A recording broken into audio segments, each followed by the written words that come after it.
सद्गुरू श्री ब्रह्मचैतन्य महाराज गोंदवलेकर यांचं प्रवचन 23 जून.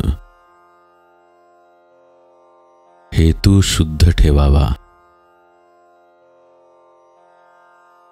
मनुष्याने शुद्ध हेतू ठेवण्याचा प्रयत्न करावा. हेतू शुद्ध असला की स्वाभाविकच कृती त्याला अनुरूप होऊ लागते आणि प्रगतीला मदत होते.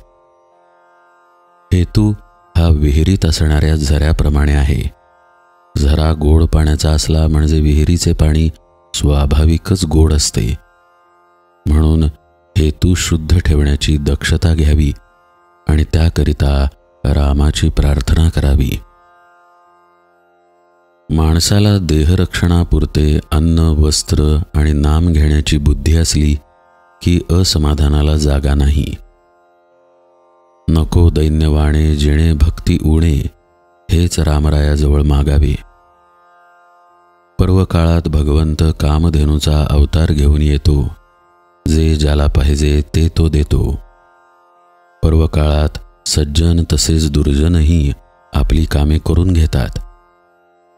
जारण मारण ही देखील पर्वकाळात शीघ्र साध्य होतात.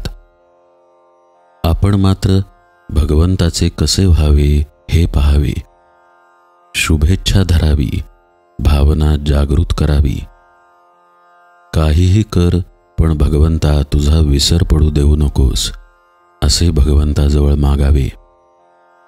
आजवर कळत न कळत जे पाप झाले असेल ते नाहीसे कर, पुढे पुन्हा नाही करणार, असे म्हणावे. म्हणजे मागली पापे नष्ट होतात. ज्याला विषयाची गोडी असते त्याला नाही परमार्थाची गोडी लागत. नरकातल्या किड्यांना नाही किळस येत. विषयी लोक प्रपंचात रंगून जाऊन साधू संतांची निंदा करतात.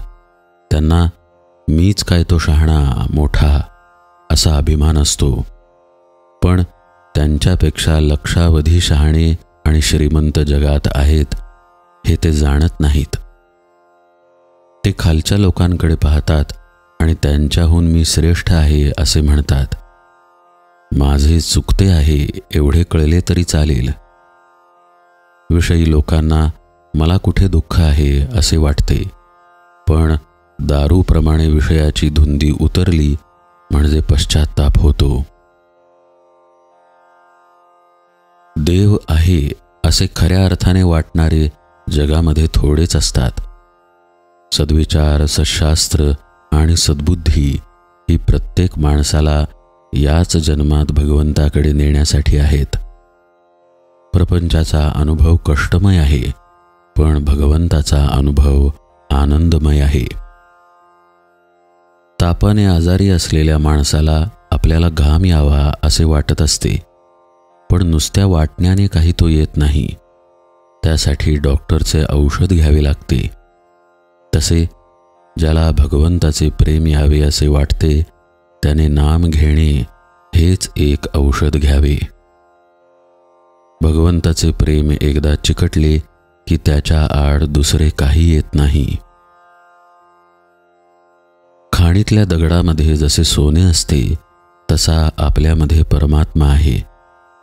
दगडातली माती अनेक चाळण्यांनी आणि यंत्रांनी काढून टाकतात आणि नंतर सोने हाती लागते. त्याचप्रमाणे अनेक वासना नष्ट झाल्यानंतर परमात्मा आपल्या हाती लागतो. आपण मीपणाने मेल्यानंतर शेवटी परमात्मा प्रगट होतो.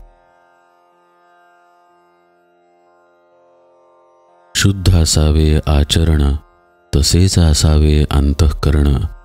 त्यात भगवंताचे स्मरण, हेच प्रपंच सुखी करण्याचे साधन.